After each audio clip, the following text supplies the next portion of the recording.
Madanapalle sub collectorate లో జరిగింది ప్రమాదం కాదు. ఏపీ డీజీపీ దాన్ని ప్రకటించారు. ఇక మంటలు చెలరేగడం వెనుక కుట్రకోణం ఉందంటూ ఏపీ డీజీపీ తెలియజేశారు. సబ్ కలెక్టరేట్ లో కిటికీ దగ్గర అగ్గిపుల్లను గుర్తించామని ఏపీ డీజీపీ తెలియజేశారు. కాలిపోయిన రికార్డుల్లో 22A ఫైళ్లు ఎక్కువగా ఉన్నాయి అని ఆయన తెలియజేశారు.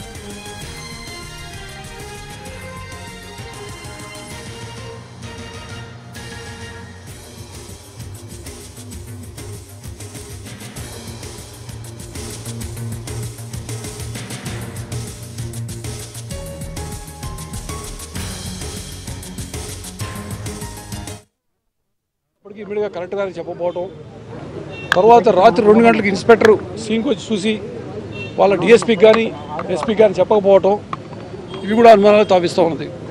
నిన్న ఆదివారం నాడు ఎవరి పర్మిషన్తో వాళ్ళు రాత్రి 10:30 వరకు కొద్దిమంది పనిచేశారు ఇక్కడ. అది కూడా ఎందుకు పనిచేశారు, ఆ సెక్షన్ ఫైల్స్ ఎందుకు డీల్ చేశారు అనే విషయం కూడా విచారించవలసి ఉంది. ఎందుకంటే 22A సెక్షన్ ప్రకారం ప్రొహిబిటెడ్ లిస్టులోంచి కొంత ల్యాండ్ని బయటికి తీసేయడానికి జరుగుతున్నటువంటి ప్రయత్నంలాగా అనిపిస్తున్నది.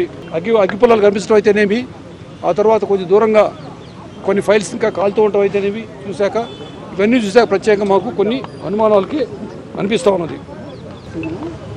అక్కడ వైర్లు కాలిపోయినప్పుడు పైన ఉండే ఇన్సులేషన్ అంటారు లేదా ఎనామిల్ అంటారు, అది కాలిపోయింది కానీ లోపల వైర్ అంతా కాలిపోయింది. నార్మల్ షార్ట్ సర్క్యూట్ మొత్తం కాలిపోతుంది.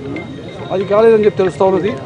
తర్వాత ఎవరినైతే మేము కొంతమంది అనుమానిస్తున్నామో వారిని ఇంటరాగేట్ చేయడానికి, తర్వాత ఈ ఫైల్స్ అన్నీ తీసుకొని పంచనామా మొత్తం స్క్రూటనైజ్ చేయడం, అదేవిధంగా కలెక్టర్ గారి సహాయంతో ఏ ఫైల్ ఏమిటి అన్న విషయం తెలుసుకోవడానికి వీటన్నిటి కూడాను ప్రస్తుతానికి 10 టీమ్స్ పెట్టాము.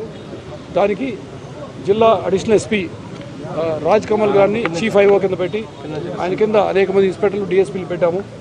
బయట నుంచి కూడా కొంతమంది డిఎస్పీలు ఇన్స్పెక్టర్లు తీసుకొచ్చున్నాము. జిల్లా వాళ్ళు కాకుండా వాళ్ళందరూ కూడాను ప్రత్యేకమైన బాధ్యతలు అప్పగించి ఇన్వెస్టిగేషన్ చేస్తాము.